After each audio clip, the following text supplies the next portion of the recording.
And then everybody got sick from the disease because they liked taking Prozac. And we got what's known as the Prozac generation. So these are the sorts of dynamics which go on, which are about need creation and the like. Now that dynamism leads into what I call a study of the moving contradictions. But one of the things you immediately find is that these moving contradictions and the foundational contradictions coming together often lie at the root of crises.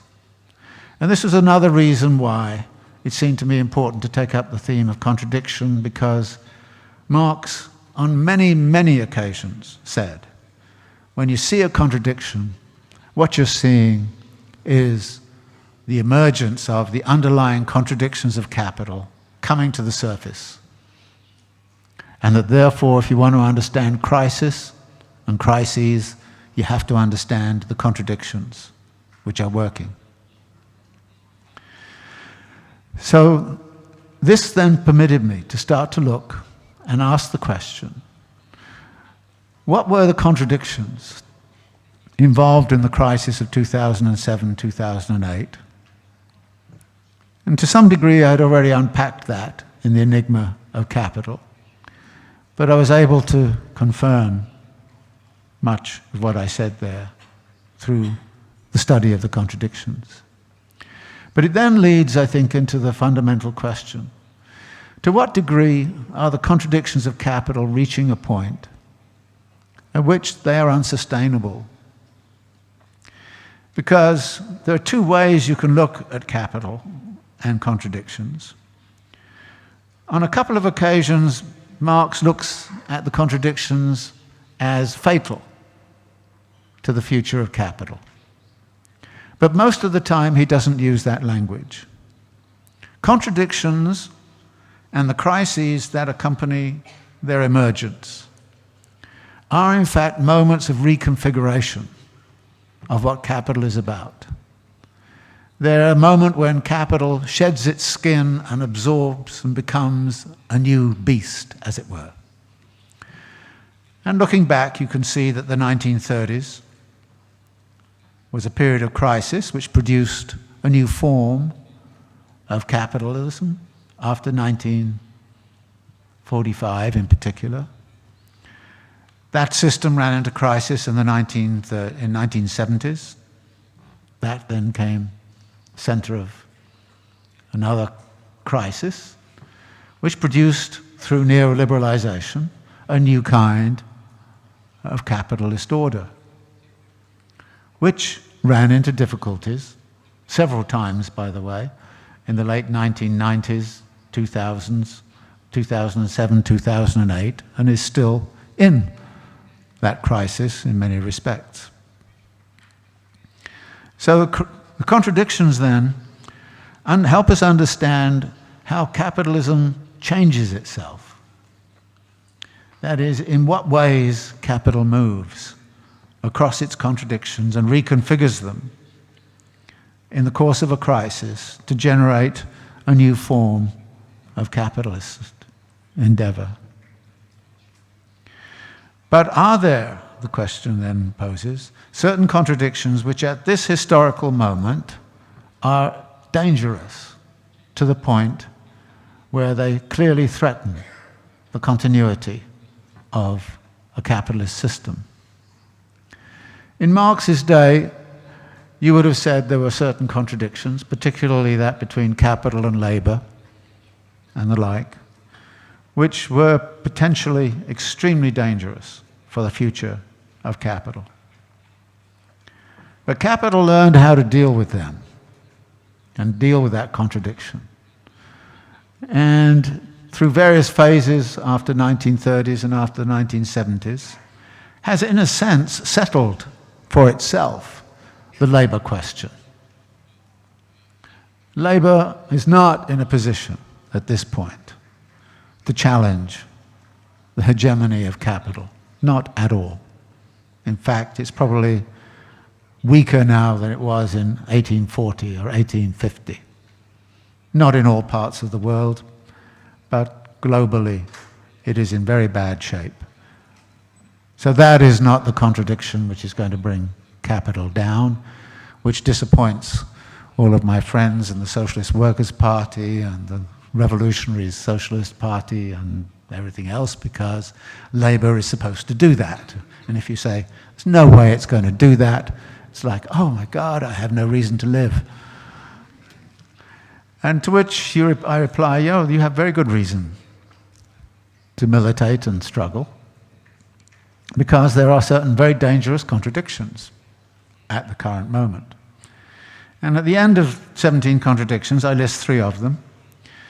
The first is this notion of endless compound growth. Historically, capital has grown on the average at 2.25% per year on a compound rate. When you look at the press and you look everywhere else, you find that 3% rate of growth is acceptable. 4 or 5%, you're going very well. And if you're like China, of course, you're going at 7 or 8% now, 10% earlier. But 3% compound growth, what does it mean? A compound growth produces an exponential growth path in which you start slowly and then you reach an inflection point and then you go zoom. We seem to be at an inflection point. There was a crisis in the 1970s. It was met by a vast expansion of capital accumulation, by the integration of China into the global system, by the collapse of the Soviet bloc, the integration of all of those countries into the system. The global labor force from 1980 to now has increased by 1 billion people. This is a huge, huge expansion, both in terms of market, but also in terms of labor power. But if you kind of say, capital expanded during this period only at a relatively low rate of growth, it was less than 2% globally from about 1970s to the present. In other words, in spite of that vast physical expansion of the capitalist system, capital still failed to grow very adequately. And it wasn't only doing it by geographical expansion, it was also doing it through an incredible expansion of urbanization. Urbanization worldwide picked up, again, at an exponential rate of growth. It's very interesting traveling around Turkey, just looking at all those parts of the cities which have been constructed over the last 10, 15 years. Anywhere around the world, you see the same thing. I went to Salvador in Brazil. I was there in 1973, and I remember it very well from then. Now it's a completely different city. High-rises all along the beachfront, shopping malls, highways, you name it. And you say to yourself, okay, that's occurred in the last 15 years. Imagine another 60 years of this, or 100 years of this. And there are some phenomenal data about urbanization in China. The estimate is that China has consumed more cement in the last 3 years than the United States consumed in the whole of the last century. That is, capital is surviving by growing at a phenomenal physical rate, which is going to cover the whole earth with cement, probably in the next 15 years, unless you watch out. This is just one example. So the big question is, how can you keep compound growth going in a situation where, even with that huge expansion of China, and to some degree South Asia and ex-Soviet bloc joining the capitalist system, in spite of that huge expansion, capital could not find room to grow. So one of the things it did after the 1970s was not to put money into actually making things, even though it has done a tremendous amount of making of things in urbanization, but increasingly it put its money into assets. It speculated on land values. The capitalist class, the upper echelons, speculated on Picassos and the art market. So the whole capital starts to move towards speculation in asset values. And as it moves to speculation in asset values, more and more people start to try and live off rents. Because one of the assets which also suddenly becomes valued is intellectual property rights. So the United States is vigorously pursuing, through the Trans-Pacific agreements and transatlantic agreements, vigorously pursuing the whole kind of notion of ensuring the rate of return on intellectual property rights. So we have this huge transformation going on, which is not about making things, but about possessing things and then using their scarcity value to speculate on their value. Hardly surprisingly, the crash of 2007 and 2008 was focused on asset values in property markets. That was its root in the United States, and to some degree, of course, also in Spain, Ireland, elsewhere. And I recall being asked on TV program in this country a couple of years ago, what did I think about what I saw in Turkey? And I said, it looks to me like Spain 5 years ago. That is, Spain was involved in this huge, huge property market speculative boom. There's a lot of signs of that, it seems to me, in Turkey. Speculative boom, of course, in China is absolutely phenomenal.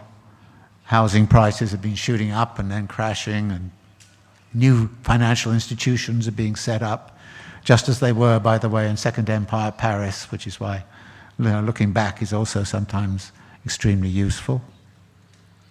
So this is, if you like, the problem.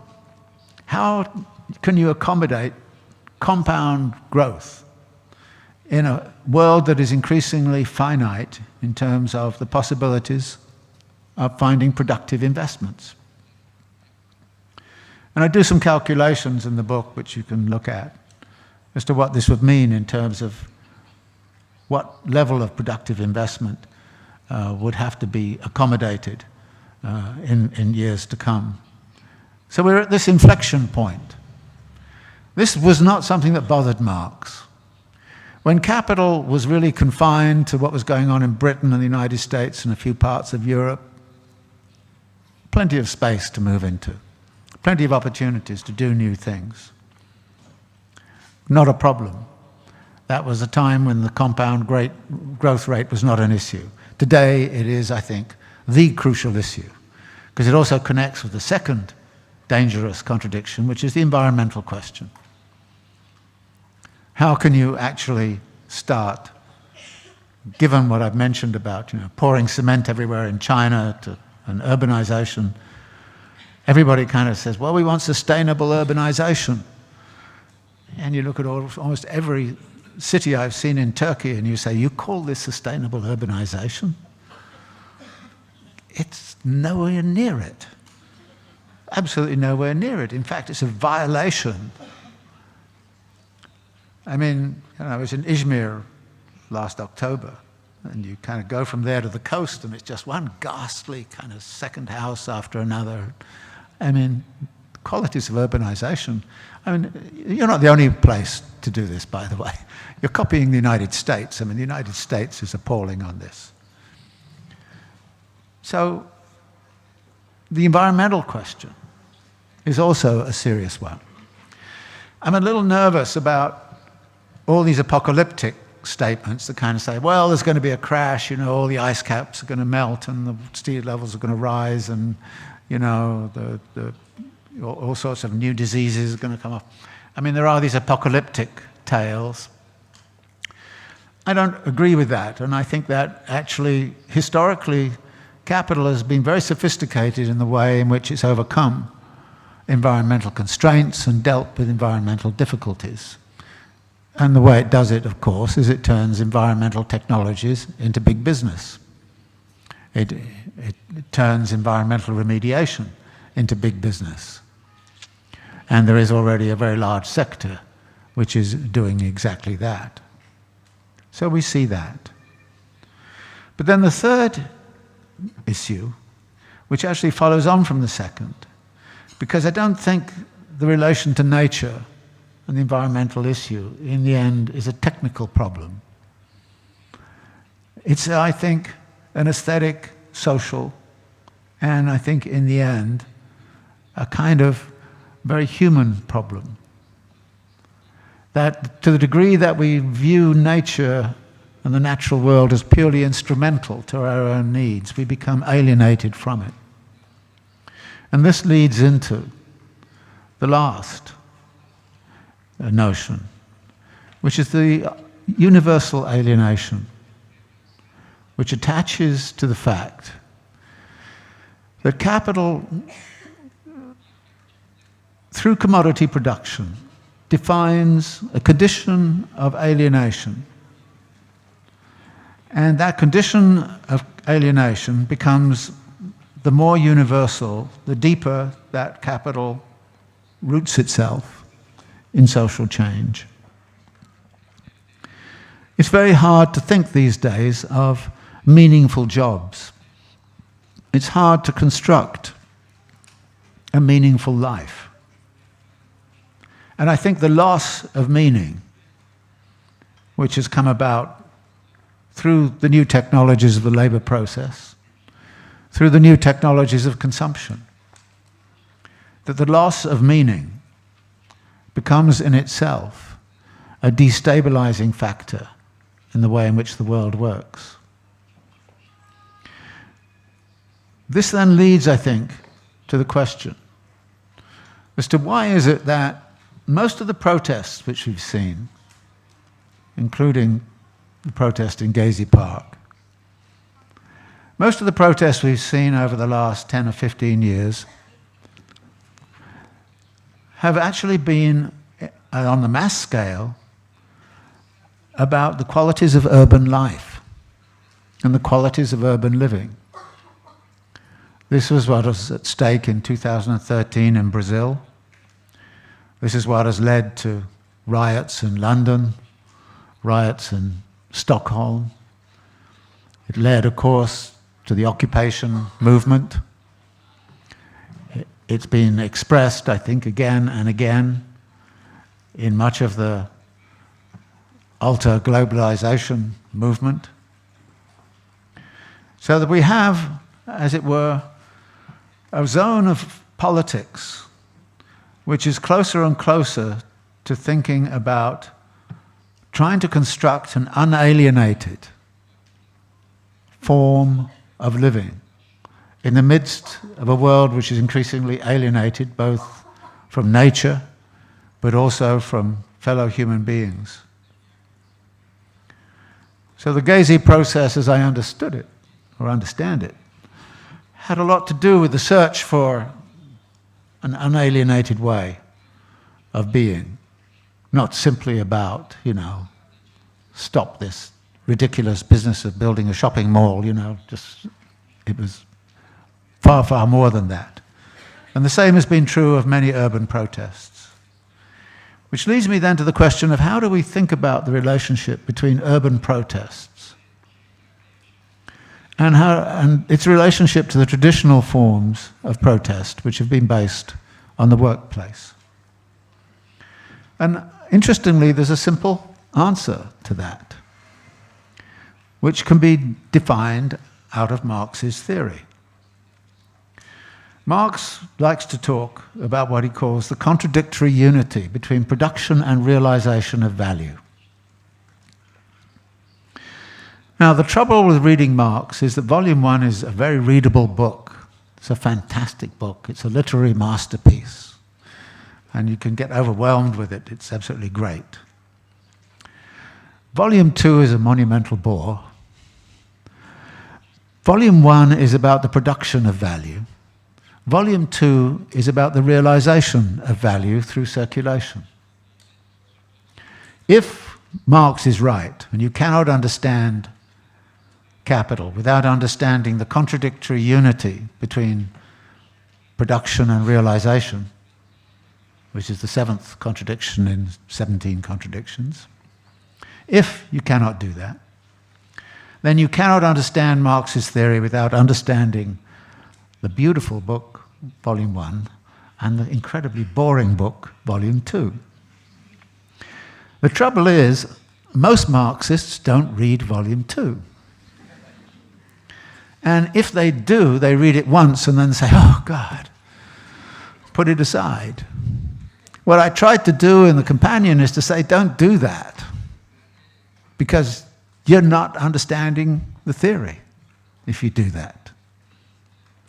And it's unfortunate, but we've got to wade through Volume 2 to actually understand the totality of what Marx is talking about. Because Volume 2 is looking at realization of value, and it does it in a very interesting way, which I haven't got time to go through in any detail. But one of the features that comes out of Volume 2 is that the production of value doesn't necessarily coincide in space and time with the realization of that value, which is an obvious thing to say. So you have to ask the question, where is the value produced and where is it realized? And who produces it and who realizes it? Let me give you an example. Apple computers. The production of value in Apple computers is basically done by Foxconn in China. And as far as we know, the rate of return on capital in Foxconn is 3%. So the direct producers get 3% of rate of return on their capital. Apple Computer, that sells the stuff in the United States, gets a rate of return of 27%. So here you have a situation in which production of value which occurs in China is realized in the United States. And this is actually what contemporary imperialism is very much about. That the transfer of value through this realization process becomes absolutely critical. And the transfer of value means that actually what we're witnessing is a relationship between industrial capitalists or producer capitalists and merchant capitalists. And actually right now, merchant capitalists are doing very well. So some of the biggest billionaires in the world are Walmart, the Walton family of Walmart, and of course they're merchant capitalists. And they actually organize the production and put the screws on the producers, so very low rate of return over there. Walmart does extremely well. You name all of the other stores, IKEA, etc., all doing the same. So merchant capital is actually a very important role to play. And to some degree, it can monopolize consumer markets. And as it does so, it can extract. And the same applies to something like housing, that a large amount of wealth is being extracted from housing markets by property owners.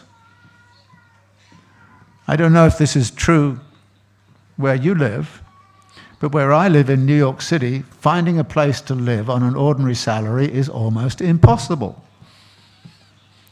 50% of the population of New York City tries to live on less than $30,000 a year. They cannot find housing anywhere in the metropolitan area. And if you ask the question, is the same true in London? Is the same true in Istanbul? Is the same true? The same is true everywhere.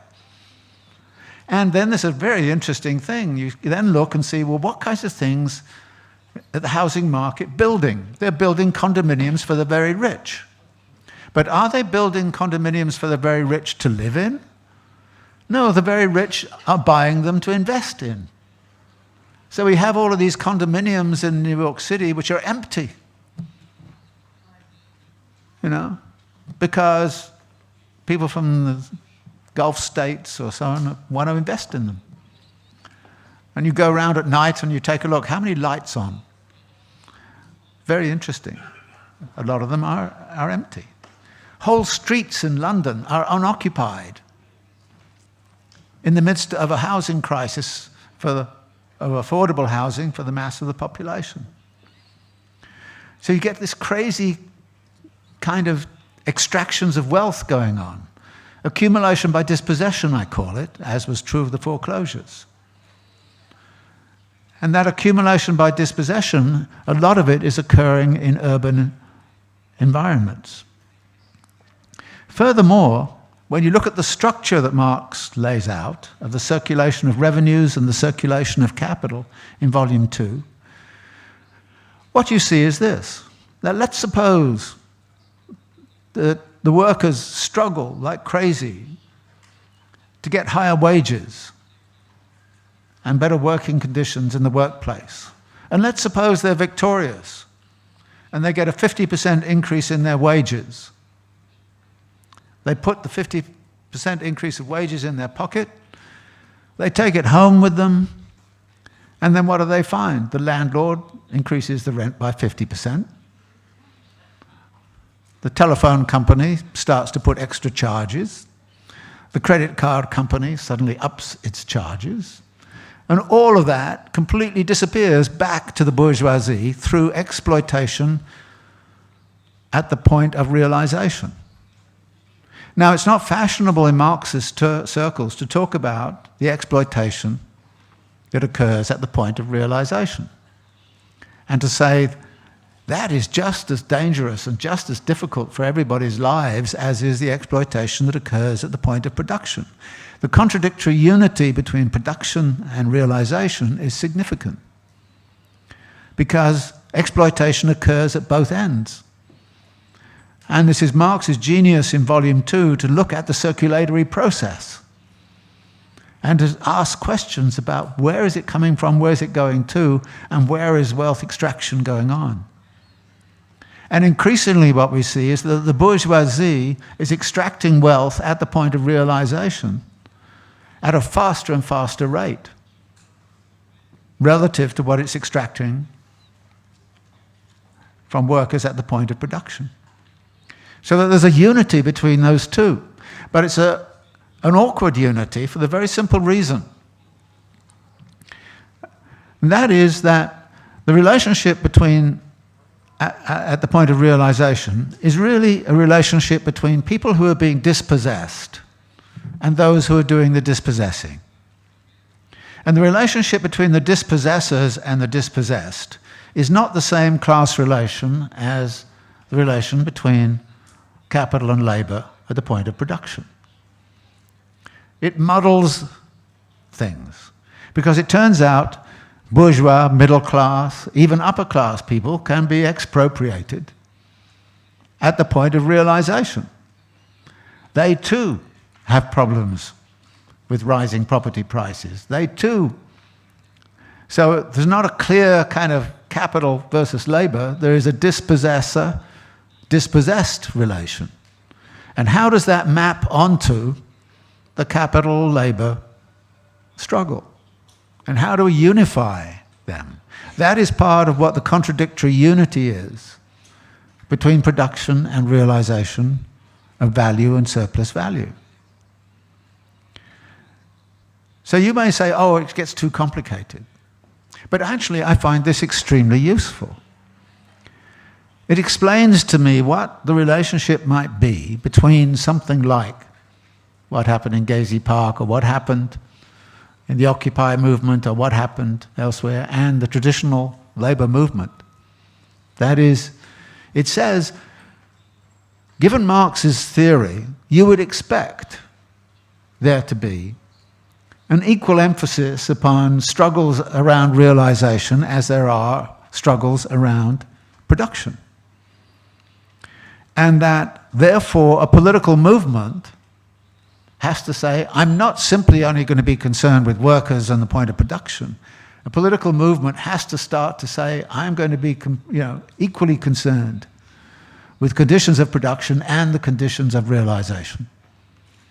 Because if we don't pay attention to what's going on in the field of realization, we will not see something which is vital. And this is why what happened in the United States around foreclosures was so dramatic. I mean, 14 million people, households, dispossessed of their housing. What happened to that housing? Hedge funds and private equity companies started to move in, buy it all up, and rent it out. This was a huge, huge transfer of wealth from those who could least afford it to those who didn't need it.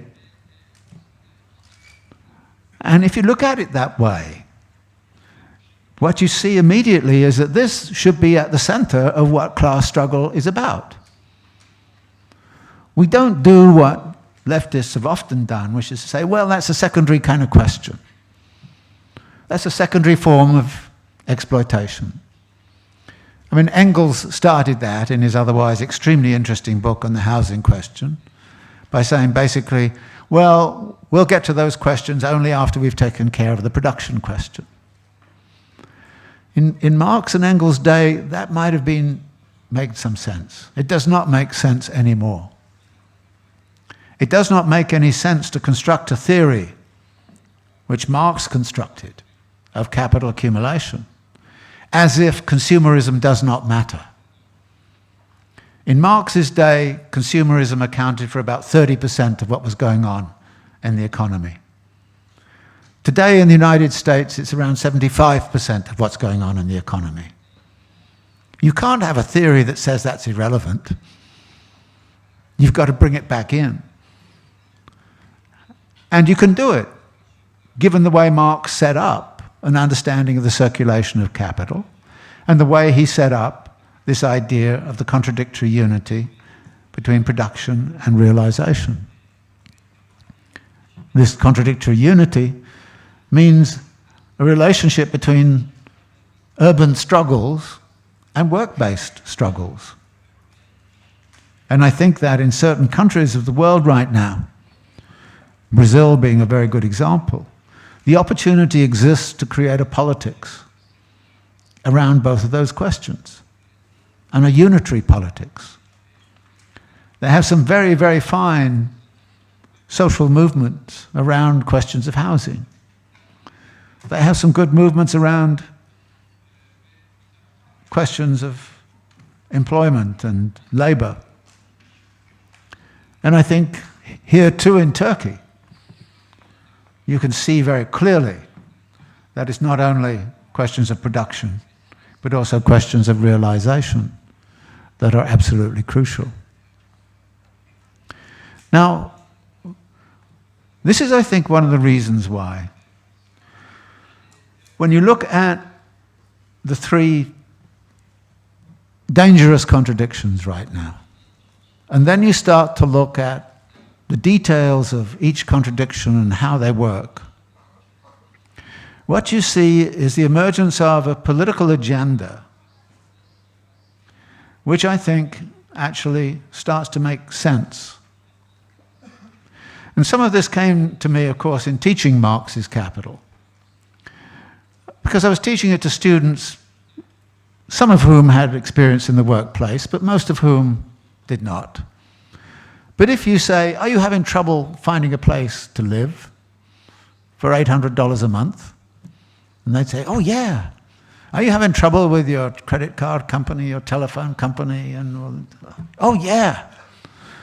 In other words, the field of realization, where people are really being hit hard.